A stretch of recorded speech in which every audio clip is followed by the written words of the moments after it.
Good evening, everyone. I'm Dhwani Mehta from the Vidhi Center for Legal Policy, and I'm delighted to welcome you all to the second conversation in our series, Law with a Difference, which Vidhi is co-hosting with our digital partner, The Print.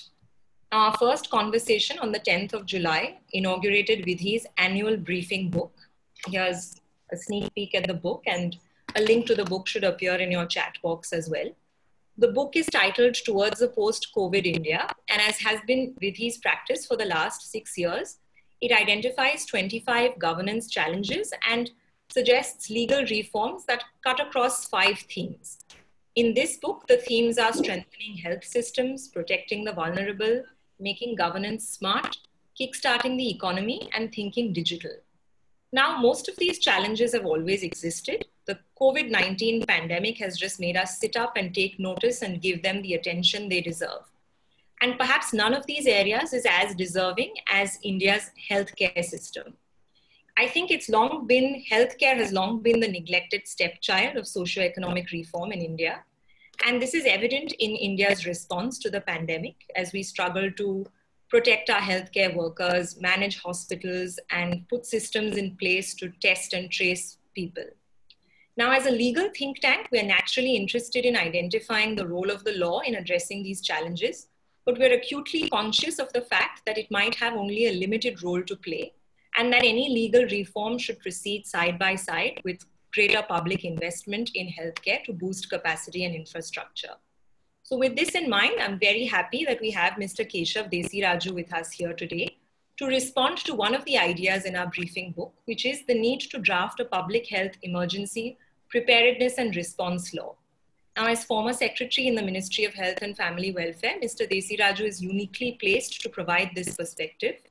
He's also one of the editors of an Oxford University Press book called Healthcare Corruption in India, which is a wonderfully edited collection of chapters on the various ills plaguing India's healthcare system. So thank you very much for joining us, Mr. Desiraju.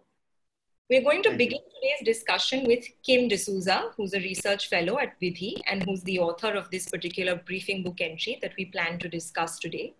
Kim will give us a very brief overview of the entry, and then we'll have Mr. Desiraju respond and then have a conversation that will be moderated by me. So we've reserved 10 minutes at the end for audience questions. So please do post your questions as we go along. So Kim, over to you. Thanks, Honey. So as we've written in our briefing book, our first entry discusses the need for a public health emergency law. Now, during the past couple of decades, we've seen several pandemics across the world. And by all accounts, we should expect to see an increasing trend in this in the coming years. This is due to many reasons, some of which are increases in international travel, increases in urbanization, climate change, which leads to the emergence of new pathogens, etc. Now, in the current pandemic, no doubt it's many countries with or without public health emergency laws or frameworks have been ill prepared to meet the challenges of this pandemic. But in India, we have the added constraints of an extremely large population and a weak public health system, which is not equipped to deal with the ordinary challenges, and let alone the strain that is placed on a public health system during a public health emergency. While we do have two central acts, the Epidemic Diseases Act and the Disaster Management Act, which do contemplate the control and management of disasters. The problem is that the Epidemic Diseases Act is over a century old. It came up in the context of British colonial India. It focuses on, it primarily just gives a wide and ill-defined power to the states to do whatever they may think of in the midst of an emergency to control an infectious disease outbreak.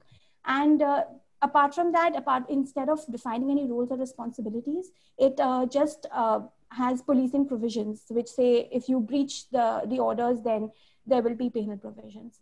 Now, while the Disaster Management Act does have a detailed framework to address disasters, its focus is more on natural calamities and disasters as opposed to biological disasters. In fact, it doesn't even mention infectious disease outbreaks in the Act. And it doesn't have provisions for the kind of measures that are needed to to address an infectious disease outbreak.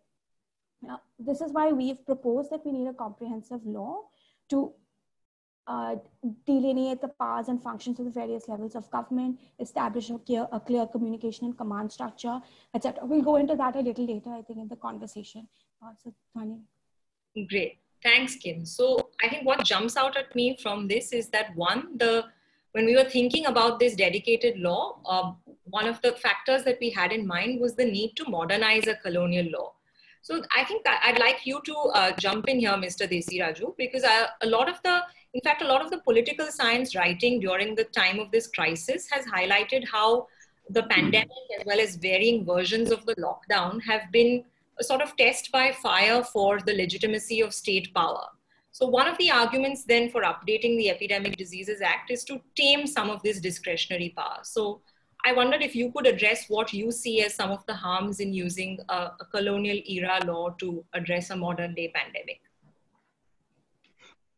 Thank you, Dhwani. Thank you, Kim. I'm very glad to be here. And Kim, I must also compliment you on your very fine piece in the Outlook, which covers many of the issues which we will hopefully talk about today. Yeah, you correctly said Epidemic Diseases Act of 1897 came up in a very specific context of plague in Maharashtra, and it was meant primarily to help a colonial government lock up anybody they thought was spreading disease, destroy houses where they thought people were hiding or whatever.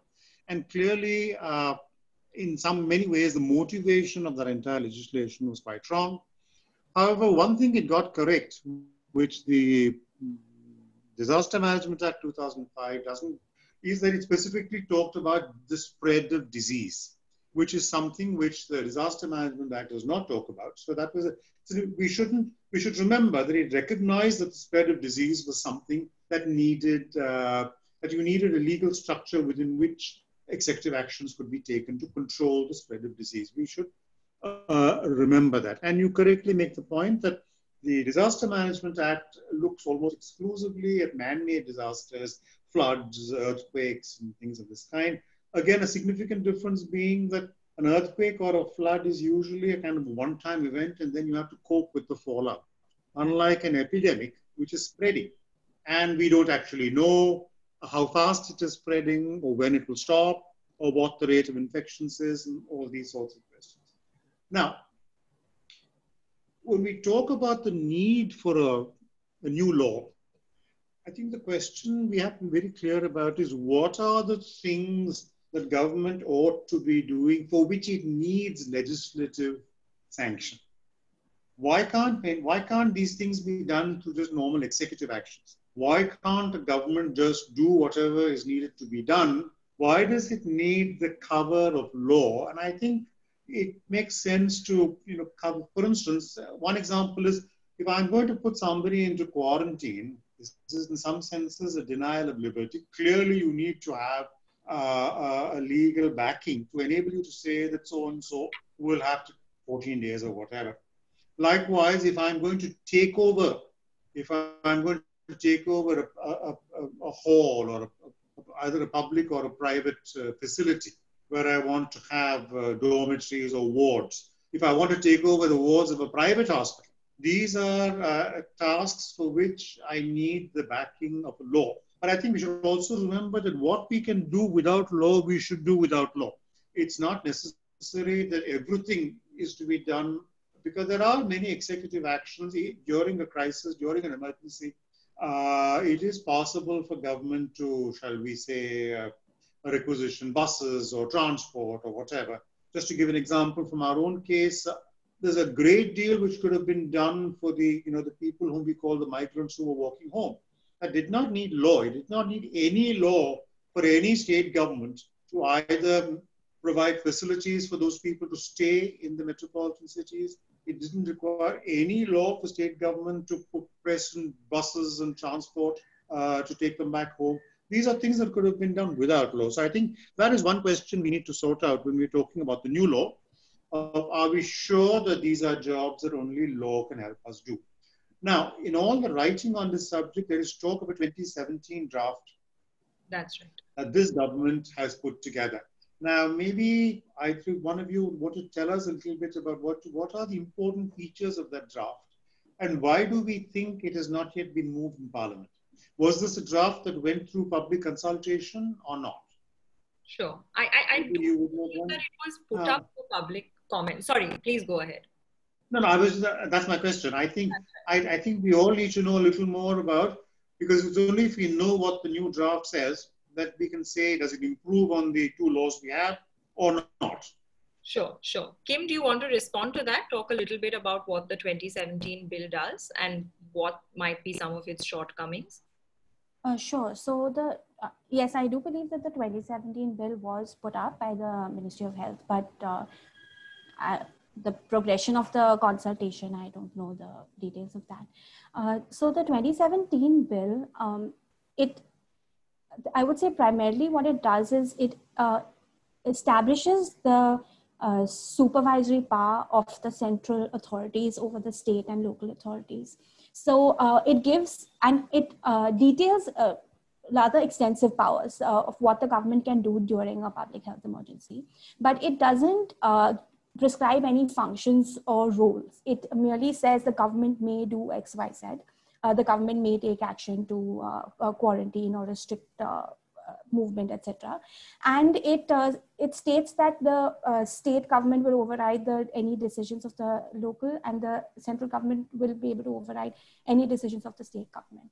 And once again, it is a very, it once again is a policing structure, as opposed to saying that these are the functions of the government, and it has no reference to what rights the people have during a public health emergency, or the limits on the powers that are given under this act to the government. Right. And I think that feeds into what Mr. Desiraju was saying when he spoke about how we should think about what the role or function of a law is. Now, one of the important functions of a law is to provide guiding principles that allow that allows the executive in cases like this to strike the right balance between individual freedoms and the public interest. So before I ask Mr. Desiraju, and I'd like to come back to him to discuss what a right to health bill, might, had it been passed into law, what that might have meant for this debate today. But before that, perhaps Kim, you could give us an overview about what international law says about the role of law in a public health emergency. Right.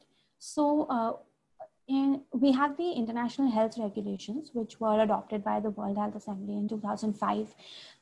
These set out the obligations of the member states with regard to preparedness and response to public health emergencies. They require the member states to develop certain core capacities to be prepared to respond to a public health emergency. And one of them is specifically that each member state must have an adequate legal framework to support the implementation of their obligations and rights under the IHR. And and under the WHO pandemic influenza preparedness checklist also has several points of desirable points or aspects of a pandemic preparedness plan. And in that, once again, it requires that the roles and responsibilities of different agencies and levels of government should be well defined. There should be an allocation of resources so that resources to the agency that is required to perform certain functions. And there should be established a clear legal basis for various actions. As Mr. Desiraju pointed out, there are certain extraordinary actions which are often taken during a public health emergency, restricting rights which ordinarily is not permitted to be done during normal times. So there needs to be a legal basis for this if private facilities are going to be commandeered, or if there is a mass containment or mass lockdown, and also to ensure that things like essential services continue throughout a PHE. Right. Great. Actually, there are two strands that I want to pick up here and put back to Mr. Desiraju, because I think, again, coming out from what he said, as well as what you mentioned right now, Kim, about the role of the law, there are two sort of strands. One is perhaps a more, one is the need to update colonial era legislation, and that's a legitimacy argument. The other perhaps is a more prosaic argument of administrative efficiency. Now, I know that as Mr. Desiraju mentioned, there is a lot of action that can be undertaken by the executive without the authority of a law. But do you think perhaps there is, there is added value that a law can provide by giving some sort of certainty and reducing this sort of frenzy of executive orders that we've seen at this time? So that was one question. And the second, as I had mentioned earlier, was, would we have needed a public health emergency law had we had a comprehensive right to health bill in place? So the 2009 draft National Health Bill actually is a very comprehensive rights-based approach to healthcare, which lists both individual rights and collective freedoms, and has provisions for taking action during a public health emergency as well. So perhaps your thoughts on that, Mr. Desiraju. Yeah, there are 2 or 3 questions in what you just said. Certainly, legislative backing is a sign of intent. It is a sign that government takes something seriously, that it is something that is legally obligated on government to do. And from that point of view, the fact that there is a law in a certain matter gives it a certain profile, and it's a sign of intent. But the other very important question about a law is that law likely to be justiciable? The whole point of a law is that I, as a citizen or anyone, I mean, if there is a Right to Health Act in our country, I have the right to health care. I have the right to health care, which is easily accessible, which is, affordable, which is efficacious, all this sort of stuff. Suppose I'm not getting it. I mean, it means I need to go to court. I need the court to rule that this is my right to have healthcare accessible to me, and a direction to government that it should be provided to me. But then we don't know whether government will do it. You see, we were talking the other day, we have a very, very good track record on this sort of social legislation. In fact, some very progressive laws even have been written, very good stuff in some of our stuff. There's one particular legislation that I was very closely associated with, which is the Mental Health Care Act of 2017. It's a wonderful act. It's a very, very good draft, and a lot of good thinking went into it. But right now, what we are looking at is that very little of what that act says is actually happening. That's true. And it might take some time. So I think that is the important question to ask. Yes, having a Right to Health Act, having a new and updated, Pandemic Diseases Control Act, or whatever that 2017 bill is called, is a good thing in that it expresses intent. But how likely is it that it will either bind government in a certain way to doing something? How likely is it that the courts will appreciate the intent of the law and rule accordingly and lay down precedents and actually make government take steps that it's not otherwise doing? I think all this is at this point of time up in the air. And before I finish, many of these things would not be. Why is there all this talk about a right to health? It is only because government so far is not providing that health care. So the view came up that, look, you have to force government to do it. Force them by law to do it. Had government been doing it, had there been serious investment in the public sector? Why did the Right to Education Act come up in 2005? Only because not enough investment was happening. Unfortunately, at that time, both Sarva Shiksha Abhiyan happened and the Right to Education Act came up. Right. The RTE Act has led to problems of its own, but one of the reasons why these rights-based acts come up is because what you and I regard as our natural right is something the government is not doing. And therefore, government needs to be forced into passing legislation of this sort. It's not necessarily the best solution, but it is a solution. So a lot depends also on government's attitude. Absolutely. There's no guarantee that even if there is a Right to Health Act, the government will make the necessary investments or do what it takes to ensure access to health care.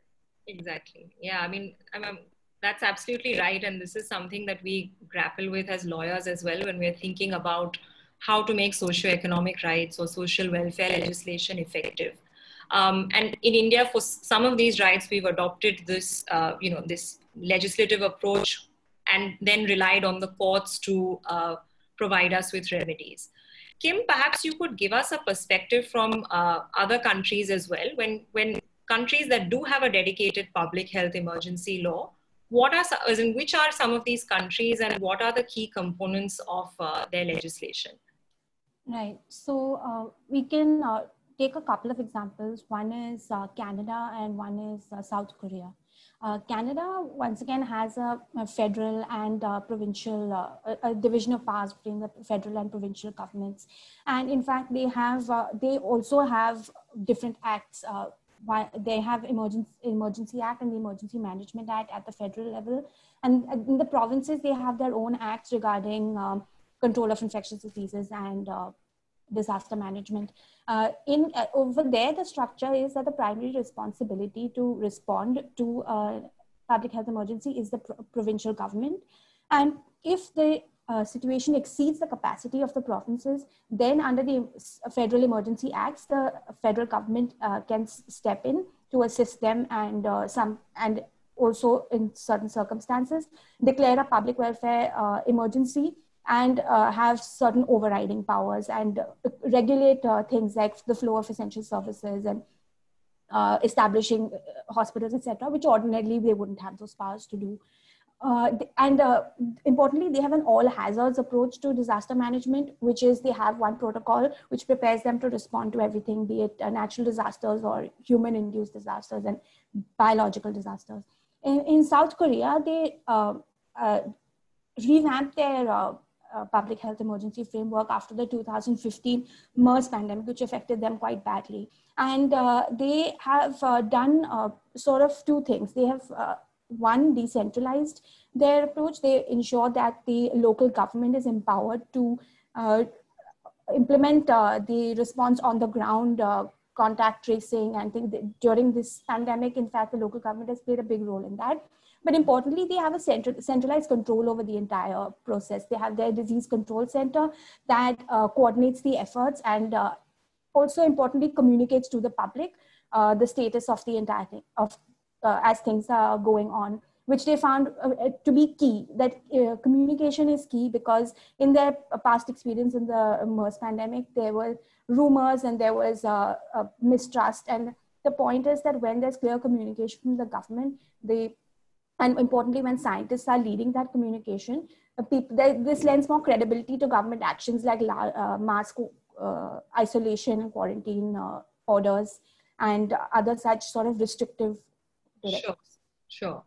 So, from this, what it seems like, and I'll put one last question to Mr. Desiraju before we open it up to the audience for more questions, is that all of these, even countries that do have a dedicated public health emergency law, the law itself is premised on the fact that there is a well-designed, functioning public health system in place.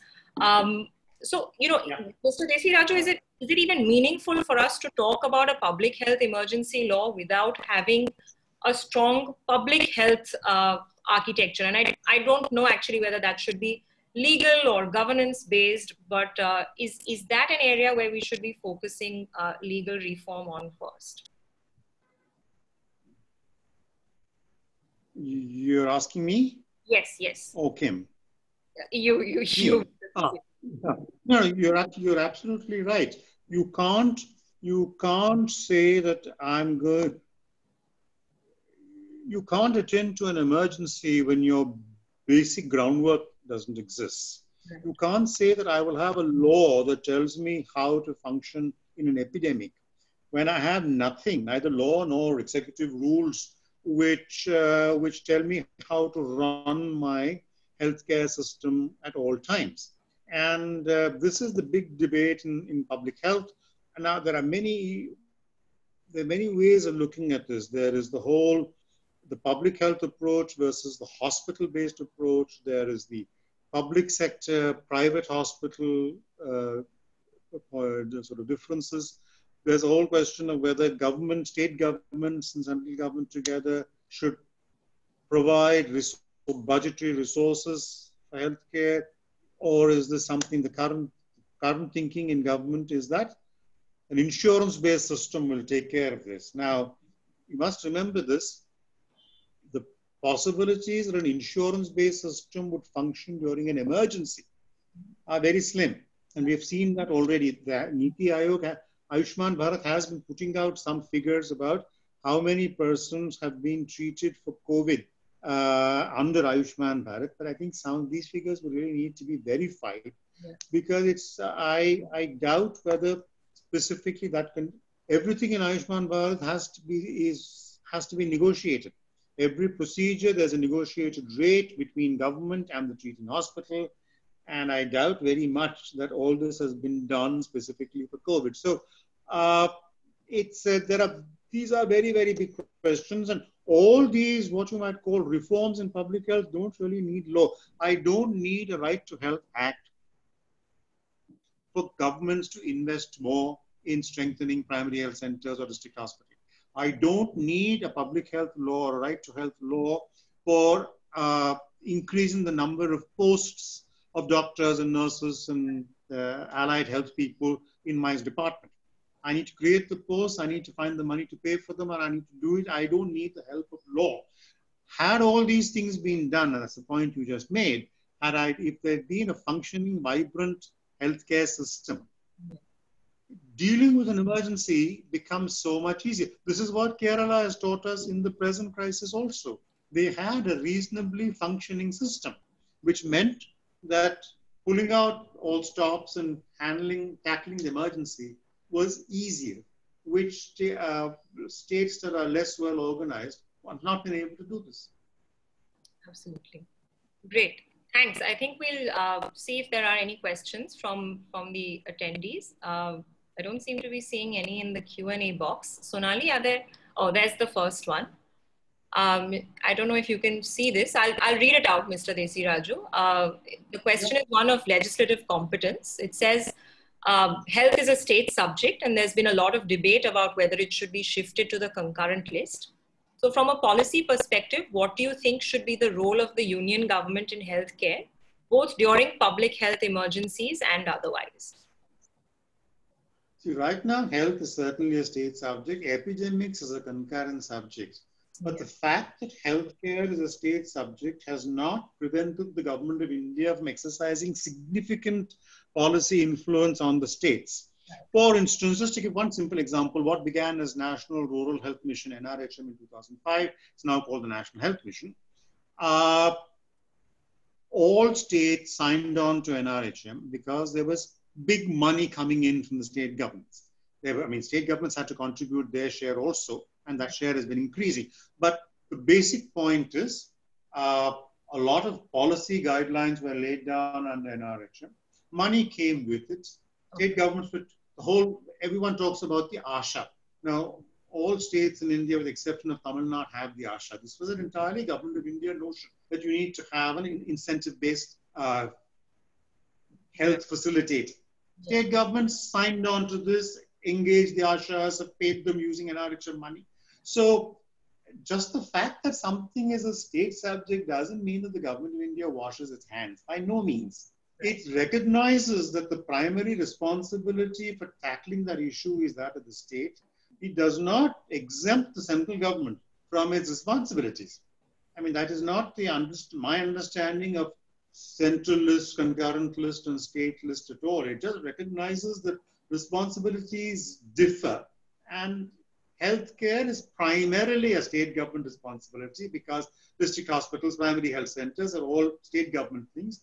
But when it's a question of the disease control programs, whether it is tuberculosis, malaria, mental illness, there are national policies, prevention of blindness. There are national policies that state governments are committed to implementing. So it's not an all or nothing situation.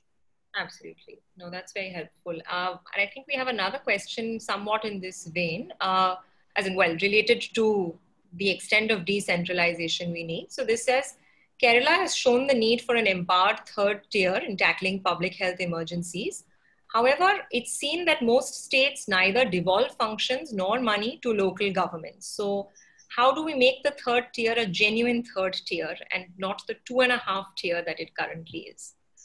I don't have a clear answer to that. We should look very much more carefully at Maharashtra, which for 60 years has had a very strong and vibrant third tier. Panchayati Raj, the Zilla Parishad establishment, very well established and well resourced, and Zilla Parishads have substantive scope for raising their own revenues and all the rest of it, the Zilla Parishad and at the block level, whatever there exists, at the district and the block levels.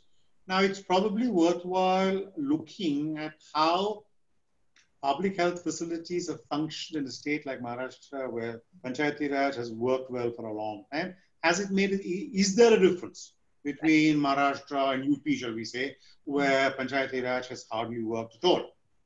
Has that made a difference to the way in which healthcare is delivered? It's probably worth looking at. I can't really say anything more specific than that. No, that's fair. I think that's an interesting research idea for us as well to take out. We have Gujarat also is probably has a strong Zilla Parishad system. So okay. It's worth looking at. Will do.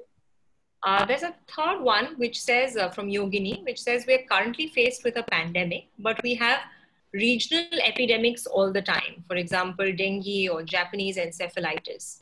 Now, if a public health emergency law were to take care of all these diseases, what are the specific conditions that should be taken care of? You know, it's a very good point. From all over the country now, we are hearing, you see reports that people with non-COVID ailments are being thrown out. They are not getting hospital beds. They're not getting the attention they deserve. So clearly, it's a very good point. It's essential that whatever new law we are looking at drafting has to say that while, yes, the epidemic is a priority because it is an epidemic defined as such, there is a certain minimum level of service and care that needs to be continued to be given to the normal functioning of the public health system. This goes back to what I was saying earlier. If you had a good functioning system, these things would be happening. It's only because we have a very poorly resourced system that is just somehow managing to crawl along. Yeah. The emergency is taking up all our resources. We don't have any resources left for the routine jobs. I mean, this is going to be a very big issue. I keep saying this all the time. I hear that universal immunization has collapsed in many states. That's right. You know, babies in the first 12 months need 9 shots. And this is reasonably well done. The All India average is not great, but some states have done very well at it. ANMs and ASHAs are totally involved in this process. But because of lockdown and everything else, they have not been at their jobs. So there are a very, very large number of infants who have probably not had their shots. But this is a very bad situation. So stuff like this, it is, or again, the published data that tells us that the number of institutional deliveries has come down. There is published data which tells us that the number of unwanted pregnancies has gone up. Yeah. So you see, there are all these collateral effects of a limited resource system concentrating on the emergency, which is upon us, to the complete exclusion of everything else. Absolutely. Yeah, and I think the ICMR is looking into some of the, as in, they certainly seem to have research projects on the impact of the pandemic on maternal and child health services across the country. So it'll be interesting to see what some... Also, a linked issue is that because schools have closed, midday meals have stopped. Absolutely. You know, we delude ourselves by saying that this is supplementary nutrition, but for very large numbers of children, this is the only meal they're getting in the day, and that has stopped. So, you know, these are huge issues. Absolutely. We do have 3 more questions, but since we're sort of close to the end, I'm going to, run through them very quickly. One is, as in there is one on section 144 to restrict activity during the pandemic, but we've sort of broadly tried to cover that with our discussion of the Epidemic Diseases Act, which sort of imposes the same kinds of discretionary powers. So I'll take another couple. One asks whether there is from Shreya Srivastav, asks whether there's a need for an expert authority to deal with public health emergencies like the National Disaster Management Authority. And the other question is from Archana, who wants to know where do non-infectious diseases figure in our laws. So there are rising cases of chronic diseases coupled with an aging population, as well as the need for palliative care. Very quickly on all these three, 144 is clearly not a solution, because any gathering of people at the time of an epidemic, I mean, this is not a law and order situation. So clearly it is a misapplication, but the police or whoever will use whatever they have at hand. If you don't give them any other tool, this is what they will use. Secondly, the third question was about non-infectious diseases. The one case I can immediately tell you about what I earlier mentioned, the Mental Health Care Act of 2017, where again, for the reason I mentioned much earlier, the reason why mental health alone stood out as something that needed specific subject matter related legislation was because the possibility of denying people their liberty comes up very importantly in the treatment of persons with mental illness, which is why there was not just the Mental Health Act of 1987, but there was the Lunacy Act of 1912. So it is for that reason, a restriction of a liberty issue really that has meant that mental illness has always needed legislative cover. But I don't think you particularly need legislation to improve cancer care or anything like that. You need more money, you need more research, you need more data, but you don't necessarily need law. And I'm sorry, I forgot the second question. It was about, yeah, it was whether we need an expert authority to deal with public health. No, we don't need an expert. If you do something like that, creation of that authority will become the objective of the whole exercise. So you don't need that. We know all that is needed to be known. There's enough work that has been done. The expert high-level group of 2011 laid out a very strong case that every state needs to create a public health cadre. Now, these are the ideas that they're there. We don't need any new expert body. We need to strengthen the bodies we have. We need to take what they say more seriously. And we need to find the resources to implement some of the suggestions that have come out from the bodies that have already been in existence. We shouldn't, this is the easy way out to say, oh, I'm setting up a committee or I'm creating a new body, because we know where that will take us. I couldn't agree more. And actually, if I could just also respond to Archana, because this is an issue that Vidhi also has specifically worked on, and I just wanted to flag that. So in terms of, I agree with what Mr. Desiraju said. We don't really need laws to make sure that we provide healthcare services whether for the treatment of infectious or non-infectious diseases. But a specific area where we found that the legal framework has actually proved to be a stumbling block has been in the area of end-of-life care, where there has been a lot of legal uncertainty around withholding and withdrawing life-sustaining treatment. So currently, this is a sub-issue that we're working on, and if you like, you could visit our website and see a draft model framework that we've built on end-of-life care. But again, that's not related to actually the provision of these services, but more to deal with the legal issues that arise with withholding and withdrawing life-sustaining treatment and the sort of conflict between doctors' duties to save lives and patients' rights to refuse treatment and die with dignity. So sorry for the sidebar there, but perhaps you might find that interesting. I think there's one last question, Mr. Desiraju, and perhaps we can then wrap up the session. Pooja Pandey says that the pandemic has shown us that there's been a lot of miscommunication and rumors. So how do you think some of these communication protocols could have been handled better? Was it just the prerogative of the government, or should other parties and stakeholders also have been held equally responsible? Well, at a time of crisis or emergency, I think it is best that government retains the authority to issue communications, because we have to be absolutely clear that there is some responsible authority that is making the statement, and people are desperate for information. And I think the questioner is correct, what could have been done better is that these communications could have been less opaque, more pointed, more timely, and sad to say, more true. I think the complaint always was that not enough information was being put out. Rumors spread because not enough information is available or easy to access. But this does not mean that anybody can stand up and give themselves it's what's happening in India now. Anybody feels that they can stand up and say something because government has not built up a reputation for credible information giving. But in an ideal situation, that responsibility should be that of government alone. And Dhwani, if I can just go back to what you were saying about end-of-life care and things, this whole question actually needs to be discussed in Parliament. It's a very, very important issue with certainly very major legal and ethical and moral implications.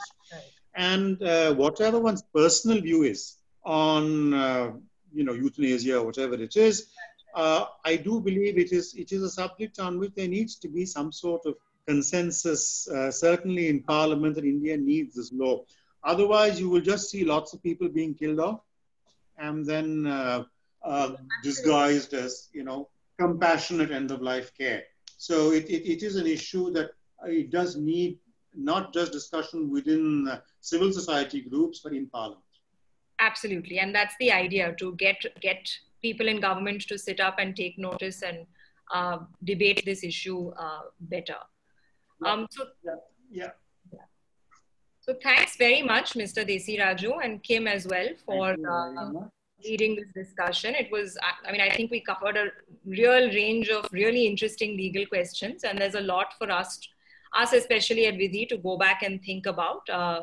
There's always a little bit of hubris about what the law can achieve, and so it's nice to have a session like this, which sort of puts the brakes on some of those ambitions. So we will go back and think about this more carefully, and perhaps get back to you again as well for some guidance. And thank you very much for asking me. Thank you, Kim. Thank you, Dhwani. I enjoyed that very much. Thank you. And thank you very much to all the attendees as well. We have a long we have quite a few series, quite a few discussions in this series. On the 15th, if you're interested, again at the same time, you will have we have Dr. Bobby Joseph, who's head of the Occupational Health Sciences at St. John's Medical College, who will be discussing the need for occupational health and safety protections for healthcare workers.